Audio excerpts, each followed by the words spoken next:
Bueno, voy a poner este baxito por acá porque tengo unos regalitos para algunas preguntas. Bueno, mi nombre es Marian Villa. Hoy vengo a contarles de open source, vengo a contarles de estándares y protocolos. Primero, ¿quiénes contribuyen a open source acá? Alce la mano. ¿O han contribuido? Tenemos 2, 3, 4. Listo, 4. ¿Quiénes conocen API Colombia? Alcen la mano. Muchos, ¿y por qué no han contribuido? O sea, esa es la pregunta. O sea, muchos más, ya son como 10. Bueno, entonces, esta historia empieza primero contándoles un poco lo que yo hago y cómo llegué acá a trabajar en un protocolo, en un estándar y en open source. Lo primero es que yo llegué a Interledger Foundation porque así curiosamente estaba trabajando en una empresa relacionada con el ecosistema de Node.js y llegué a OpenJS Foundation. OpenJS Foundation es una fundación que se encarga de salvaguardar los proyectos que tienen en su core JavaScript. Entonces espero que luego vayan y googleen, busquen qué es OpenJS, claramente. Entonces ahí aparecen los proyectos que guarda la fundación y dentro de esos proyectos, aún hoy, está un proyecto que se llama Interledger.js. Entonces, en una charla de comunidad, conocí a la CEO, pues a la directora ejecutiva de esta fundación y me contó como lo que estaban haciendo. La verdad, yo no sé mucho de fintech, no sé, o sea, mi background no es financiero. Entonces, empecé a hacer como muchas preguntas y quedamos como conectadas y yo, bueno, qué interesante, Interledger.js, algún día hay que saber más de eso.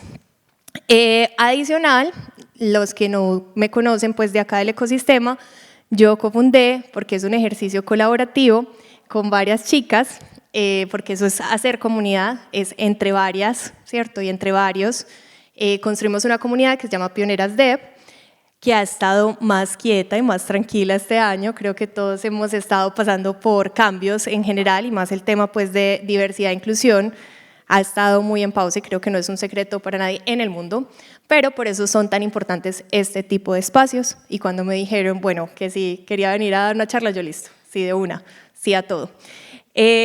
Adicional, hago parte de un programa, somos 128 en Latinoamérica, que somos embajadores de las tecnologías de Google.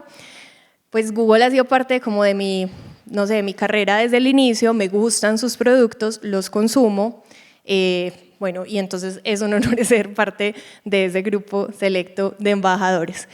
Y adicional, como digo que el tema de diversidad y mujeres para mí es muy importante, a pesar de que Women Tech Makers, siendo un esfuerzo de Google hoy, pasó a Technovation, pues quiero que sigamos haciendo el IWD, que es el International Women's Day en Medellín, en Colombia y ojalá en el mundo, apoyando esa red de mujeres, porque la verdad, o sea, mi carrera, mi vida ha cambiado cuando he conocido otras mujeres haciendo cosas increíbles. Me inspiran, me motivan, han sido mis amigas, han sido mis advisors de carrera, mis mentoras, etc. Entonces, espero que sigamos siendo muchas más. Bueno, esta presentación está en Spanglish y pues igual claramente la voy a traducir. Entonces, primero, miremos quién conoce el error 404. Alce la mano. Bueno, ¿alguien quiere participar y decirme qué es? Listo, not found. Venga pues por el regalo.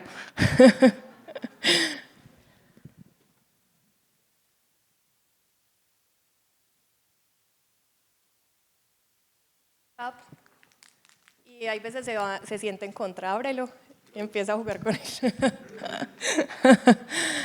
Entonces, es not found. ¿Quién sabe qué es 204? Me encanta, venga por otro. Ese, sí.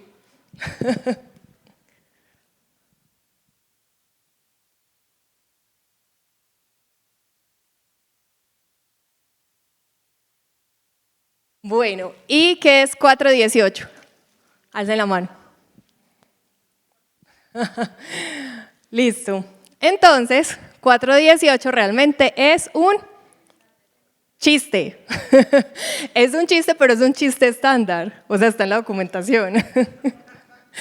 Entonces, bueno, esto es simplemente una curiosidad pues, de la documentación de Mozilla.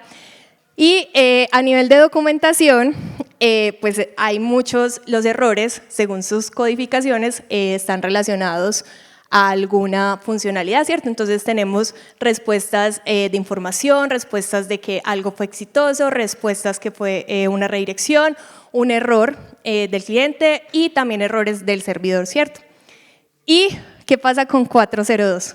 ¿Alguien sabe? Bueno, entonces 402 es un error que está reservado, o sea, existe en la documentación y es un error relacionado a los pagos.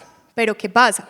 Que no existe un estándar de pagos en línea, aún hoy, 2025. ¿Listo? Entonces, esto porque es importante para lo que yo hago.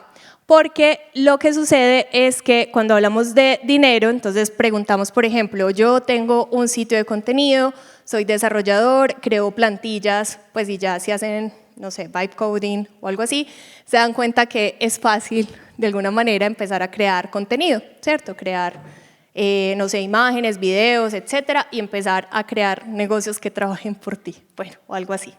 Entonces, si buscamos cómo hacer dinero a través de un sitio web, lo primero que se nos viene a la cabeza o las ideas que nos dice es marketing de afiliados o donaciones o publicidad, ¿cierto?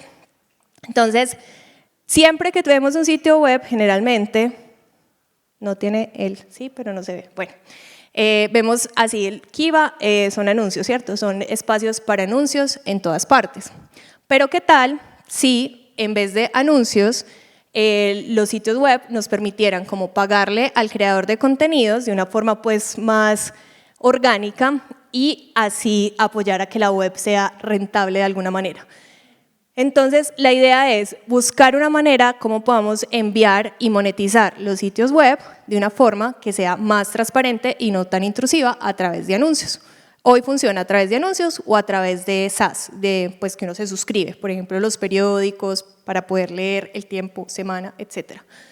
Entonces, ¿cómo pensamos que los pagos se utilicen de forma nativa sin una extensión? ¿Listo? Esto es solamente una pregunta que les dejo. Entonces voy a contarles qué es Interledger. Entonces, Interledger es una fundación, o sea, es una entidad sin ánimo de lucro, su base está en Estados Unidos, estamos distribuidos por todo el mundo, todos los empleados y remotos. Yo soy la única de Colombia y Latina, o sea, soy la única en Latinoamérica y en Colombia la única, pero no la primera, pero no la última. Ya el año entrante espero que muchos más se me unan.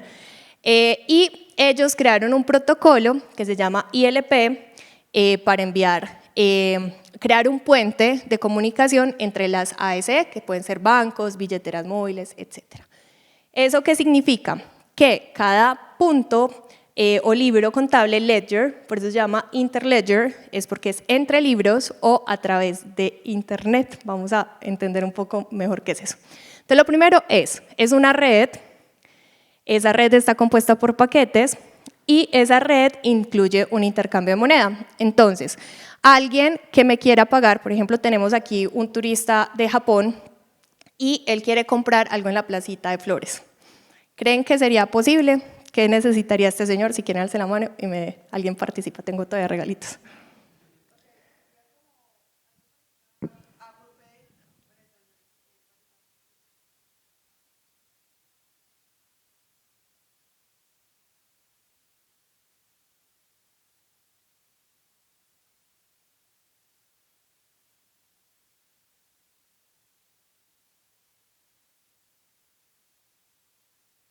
Listo, ven por tu regalo y ya, yo contesto. Tíralo. No, te lo doy a ti, tú se lo pasas.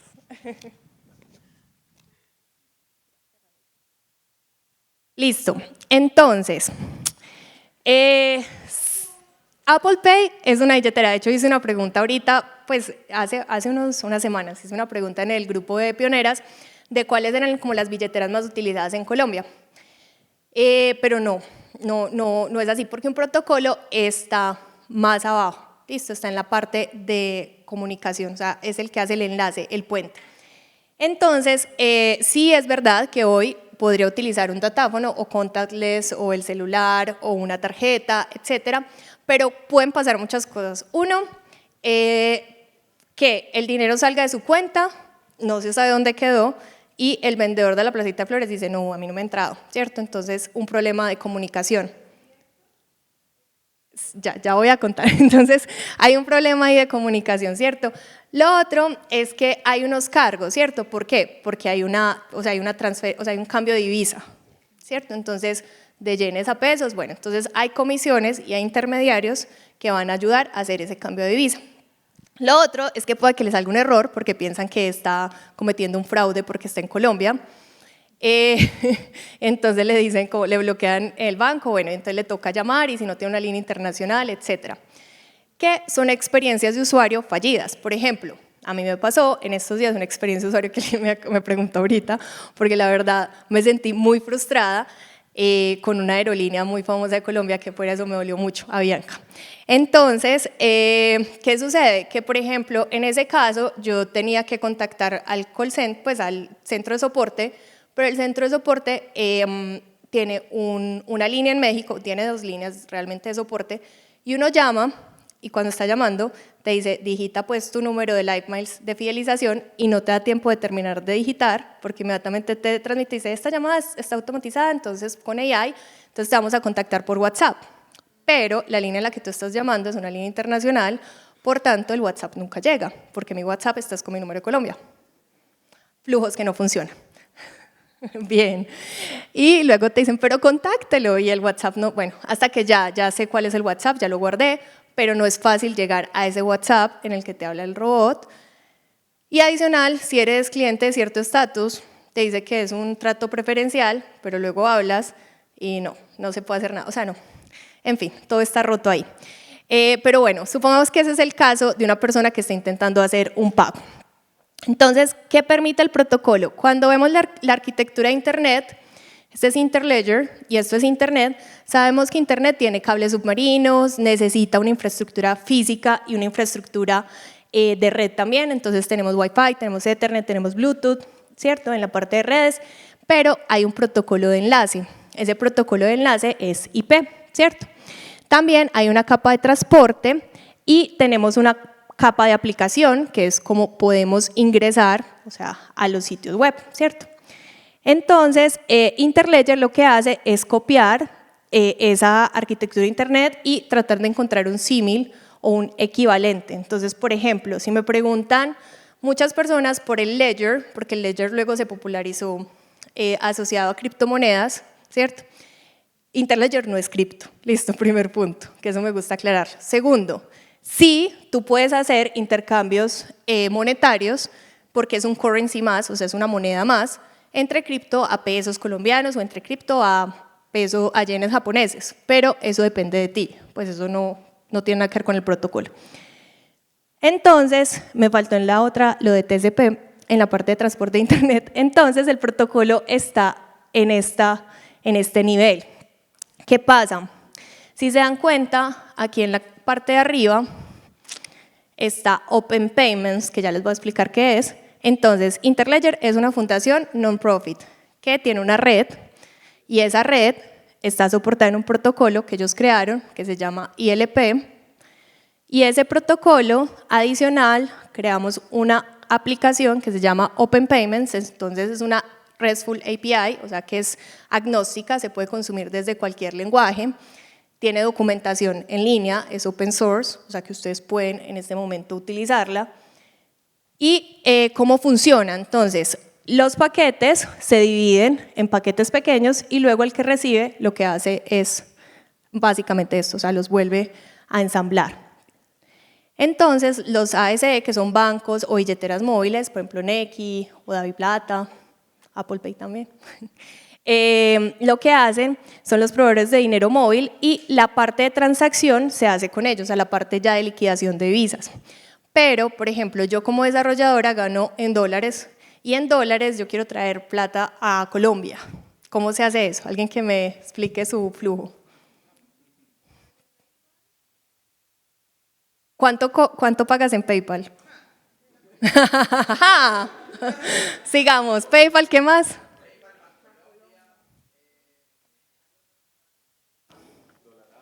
DollarApp, Wise, y te bloquean después de cierto monto. ¿Les ha pasado? ¿A alguien le ha pasado? Listo.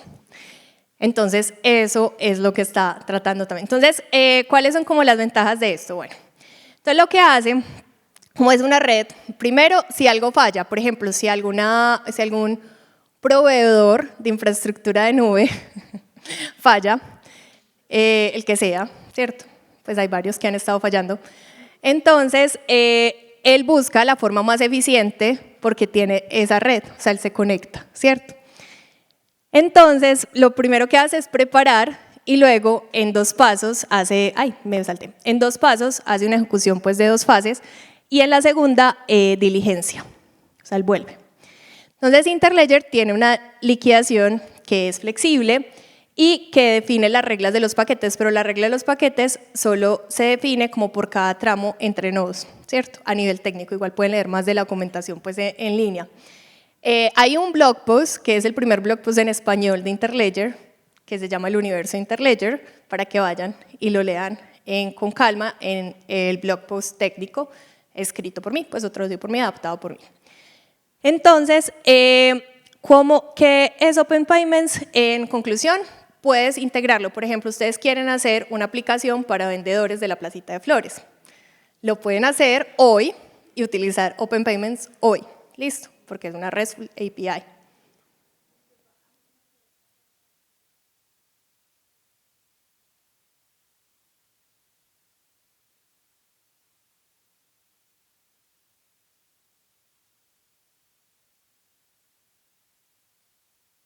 Sí. Bueno, entonces no quedó tan claro, está bien. El protocolo existe y funciona a nivel por encima de la infraestructura, ¿cierto? Y de la parte de red. Entonces, el protocolo está y adicional tenemos una aplicación. Entonces, por ejemplo, hay un desarrollador que creó una aplicación para pagarle justamente a estos vendedores. Esa es una idea o solución que se puede crear. ¿Y qué tienen que hacer? Tienen que tener ese vendedor, tiene que tener como una dirección de correo, pero realmente es un apuntador de pagos, y ese apuntador de pagos, el símil sería lo que está pasando hoy con Breve. Alcemos la mano quienes tienen Breve acá o Brivi. Listo. Resulta que en Brasil existe Pix, en Colombia existe Breve y en México existe Cody. Esos son ciertos cambios que está haciendo la banca para poder tener un ID único, que es esa llave, que hoy se llama llave, pero es un apuntador de pagos. Y si tú tienes una billetera móvil, ¿cierto? Tú puedes simplemente, compartiendo ese link, las personas te pagan de forma segura, porque la parte de KYC, que se llama KYC, y voy a contar ya un chiste sobre esto, es la parte de Know Your Customer o la parte de lavado de activos, etcétera, ya es una parte de seguridad que hacen son los bancos, porque los bancos son esas ASE que se conectan a la red, o sea, ellos hacen la verificación del usuario. El protocolo solo genera ese puente, ¿cierto? ¿Qué pasa? Si yo desde Pix quiero enviar a Breve o desde Breve quiero mandar a Cody, ¿hoy es posible? No, exacto. Entonces, Interledger es un protocolo universal. ¿Eso qué significa? Que es el símil a cuando se estaba creando el correo electrónico. El correo electrónico, hoy a ustedes les cuesta crear una cuenta, una arroba en Gmail, en Hotmail. No, pues claramente le están dando datos y les hacen anuncios y etcétera, pero no vale para nadie, ¿cierto? Es lo mismo. Pero de forma agnóstica, de forma abierta, interoperable y busca conectar al nivel mundial todo. Entonces, ¿dónde funciona? A nivel de protocolo y a nivel de implementación de Open Payments, por ejemplo, Jordán y Pakistán son países que ya utilizan Interledger. Listo. Y adicional, eso es a nivel país, porque el gobierno decide que desde el Banco Central, pues por política pública, se implemente este protocolo, ¿cierto? Que pues hay otros protocolos, hay SWIFT, ACH, etcétera, ¿cierto? Entonces, en vez de eso, empiezan a utilizar Interledger o se conectan con Interledger, porque también no es que dejen de existir los intermediarios o los otros protocolos, pero se integran a la red.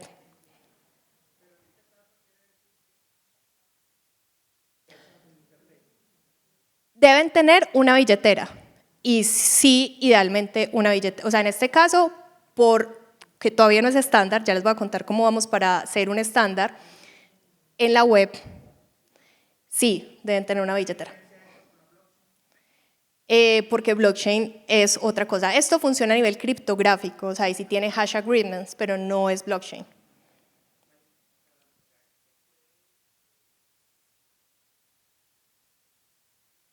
Sí, pero eso es ya de acuerdo al desarrollador, pues si el desarrollador quiere integrar cripto como un currency,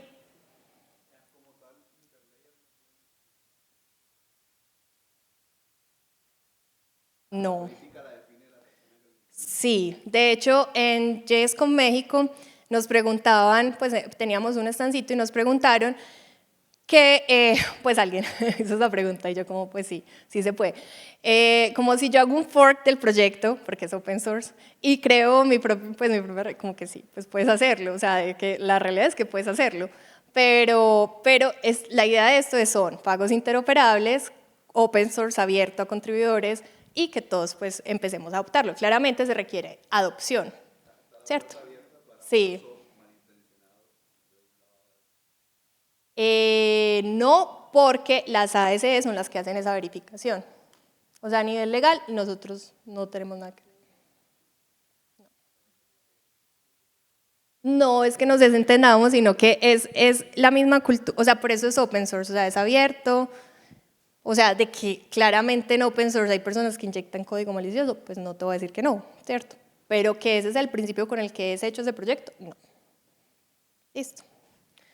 Entonces, bueno, Open Payments, entonces una API la pueden empezar a utilizar hoy, entonces la regla sería, necesita la persona tener una billetera, pues una dirección, y yo también necesito tener una, para que salga de mi billetera a tu billetera, hoy. ¿Qué sucede? En México realizamos 4 hackatones para estudiantes, pues para poder solucionar pues para poder que implementaran Open Payments y entender cuáles son los problemas que México, por ejemplo, debía solucionar. Adicional, lanzamos 2 papers académicos, uno con FinoSummit a nivel de fintechs en México, 1100 fintechs para entender el nivel de interoperabilidad, o sea, si entendían qué era interoperabilidad y cómo la estaban incluyendo, digamos, en sus procesos. Y el otro paper académico fue con la UNAM, con UCLA y con Oxford para entender cómo se están manejando las remesas, porque el protocolo permite la parte de pagos transfronterizos, que es lo que les estoy diciendo, o sea, la conexión entre países. Listo. Pero entonces la pregunta es, ¿esto lo va a implementar un país? Sí, lo puede implementar un país. ¿Esto lo puede implementar un banco, una institución financiera? Sí, o sea, se puede incluir ese protocolo dentro de los otros protocolos que tiene. Yo puedo ser un nodo de la red si yo, no sé, trabajo en un banco comunitario, que no tengo ese nivel de infraestructura y no tengo ni idea cómo empezar a manejar esto. Sí, sí se puede. Entonces hay como muchos puntos de conexión. Pero yo hoy les vengo a hablar del estándar porque es la forma en la que esto se masifica, digámoslo, como el correo electrónico.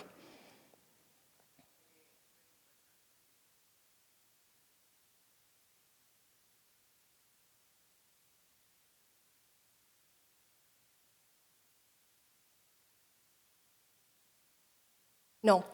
Si el japonés paga en yenes, le llega al campesino, pues al vendedor, en pesos colombianos.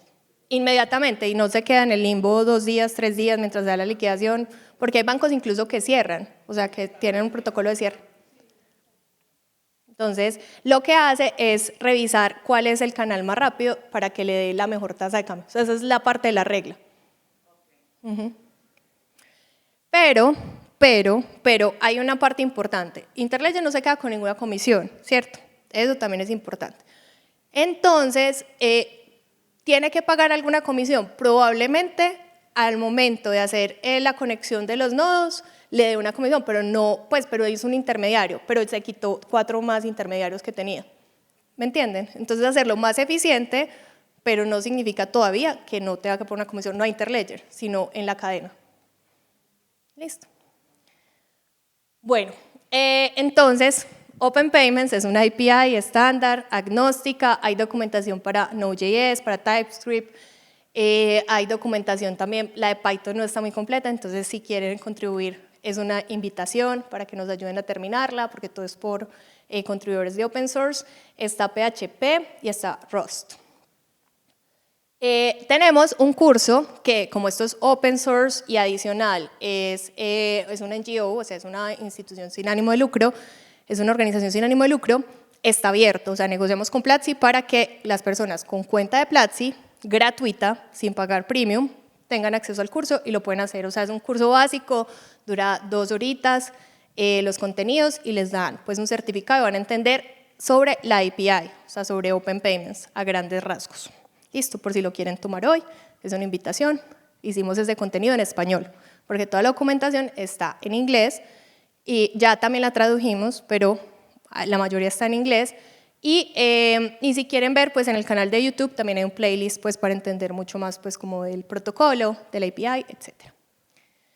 Bueno, y hay un proyecto, ya les conté entonces que tenemos un proyecto que es el protocolo, porque sin el protocolo esto no existiría, que es por lo que empezó pues, la Fundación Interledger.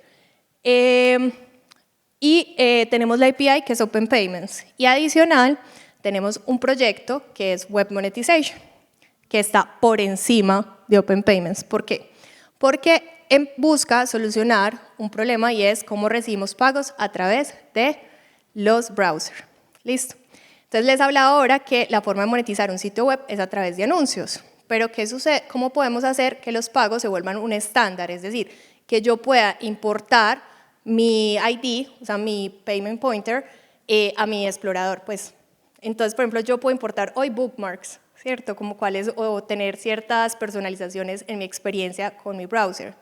Pero como yo puedo importar también mis pagos, o sea, la forma para que la gente me pague directamente desde el explorador de forma nativa. ¿Listo?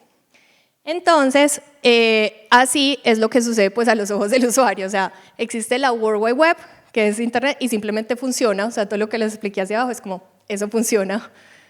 Pues a un usuario normal, que no es técnico.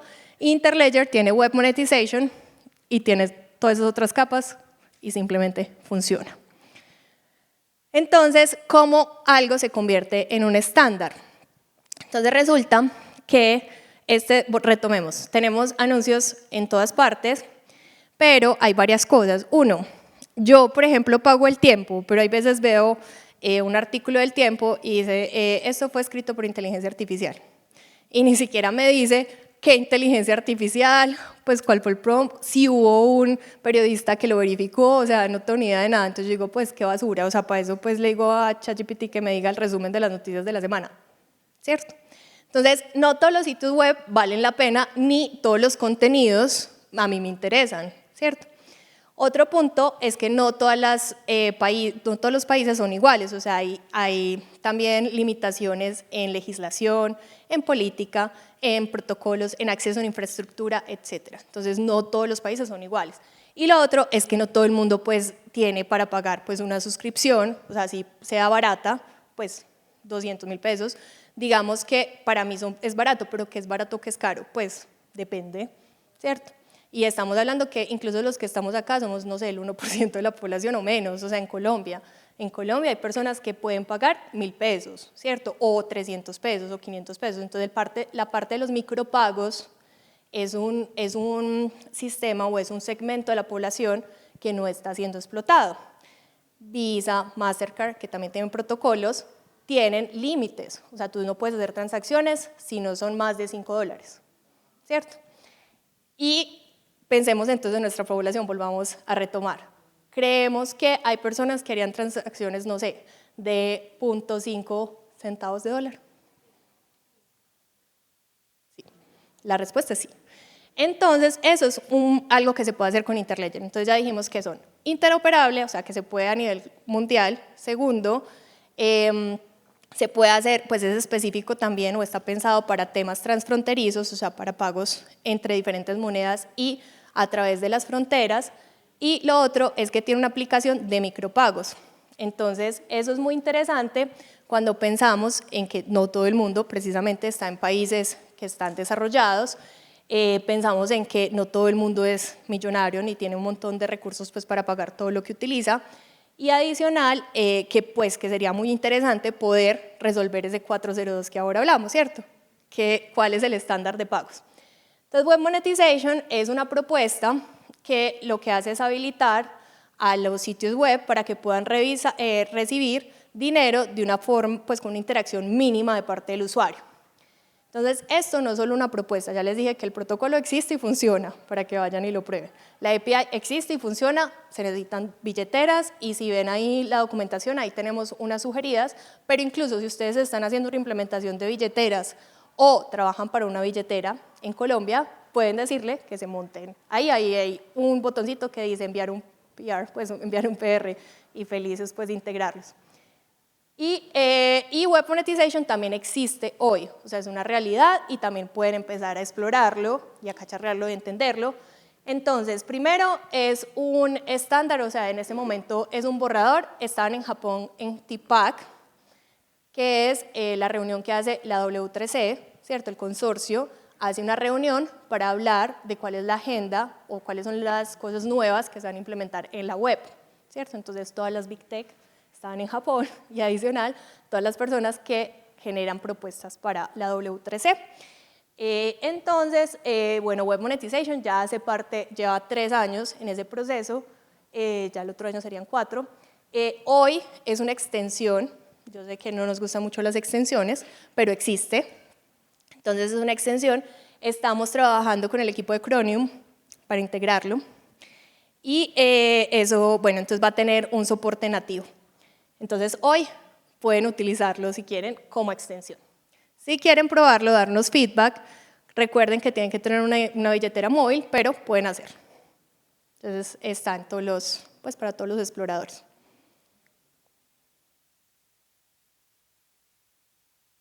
Voy a dar un momentico porque están escaneando el QR.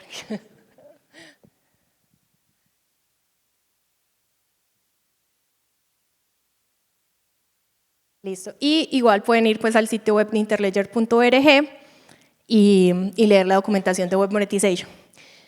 Web Monetization entonces está encima de la API de Open Payments. Si uno quiere, por ejemplo, si mi código es propietario, o sea, yo creé mi sitio web y yo tengo mi wallet, o sea, tengo mi billetera, yo lo que hago es utilizar este script en mi HTML y con eso ya habilito que las personas me puedan pagar, y si tengo el plugin, pues de esta extensión, no es un plugin, es una extensión, si le doy clic ahí, ya me pueden empezar a enviar microcentavos de dólar o lo que sea. Pues yo hoy les podría decir, envíenme en plática. Entonces ustedes con un QR me envían. ¿Qué pasaría con ese campesino? Ese campesino puede tener un link o puede tener un QR. Yo escaneo el QR, pongo simplemente, me sale como una interfaz tipo calculadora, le pongo cuánto le quiero enviar, le doy a enviar y le llega inmediato.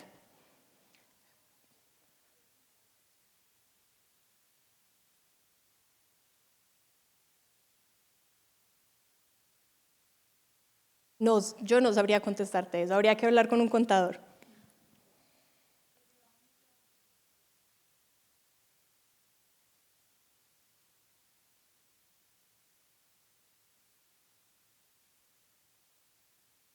Pues yo sé que por PayPal, Wise, etcétera, uno igual tiene que tener eso en cuenta pues en la declaración, porque hoy se debe tener en cuenta, se declara. Y si estás trabajando, pues desde mi experiencia con un cliente afuera, pues por ejemplo en Estados Unidos uno firma un formulario para no declarar impuestos allá, que solo es válido 3 años consecutivos con ese mismo contrato. Después de los 3 años uno tiene que empezar a hacer doble declaración. Pues, pero no sé esta parte, supongo que sí, porque sería, creo que la misma lógica, habría que preguntarle a la DIAN o a un contador especializado en tributación pues transnacional. Con gusto. Y para usar la extensión, pues ya les dije que ahí estaban los QRs pues para utilizarlo y lo pueden pues descargar desde el sitio web. Si buscan Web Monetization Interledger, ahí les sale. Y adicional, como esto es open source, es abierto y sin fines de lucro, si quieren ustedes también ver el proyecto, participar, ser parte de las llamadas que tenemos a nivel comunitario, pueden hacerlo. Entonces ahí está en GitHub, eso es lo que le den pues ojito para que lo sigan, o estrellita si quieren apoyar nuestro trabajo. Y nada, El eslogan es Pay the web forward, pues como páguele a la web de vuelta, y May the fork be with you. Y si quieren unirse a Slack, tenemos una comunidad de Slack muy activa. Recuerden que Interledger está pues en muchos países. Para que sepan, el Summit y el Hackathon como de la fundación como tal, grande, se ha hecho en Sudáfrica, se ha hecho en Costa Rica, este año lo hicimos en México y venimos, creo, para Colombia, entonces vamos a tener eventos el otro año y creo que 2027 va a ser el gran evento en Colombia, entonces sería muy cool pues que hayan muchos contribuidores de open source. Los que alzaron ahora la mano eran solo 4, pues entonces espero que todo este auditorio que ya sabe, vaya, chismosee, nos siga en la comunidad, hagan el curso que está gratis y abierto. Y bueno, eso era todo contarles. No sé si tienen preguntas. No. Listo. Gracias.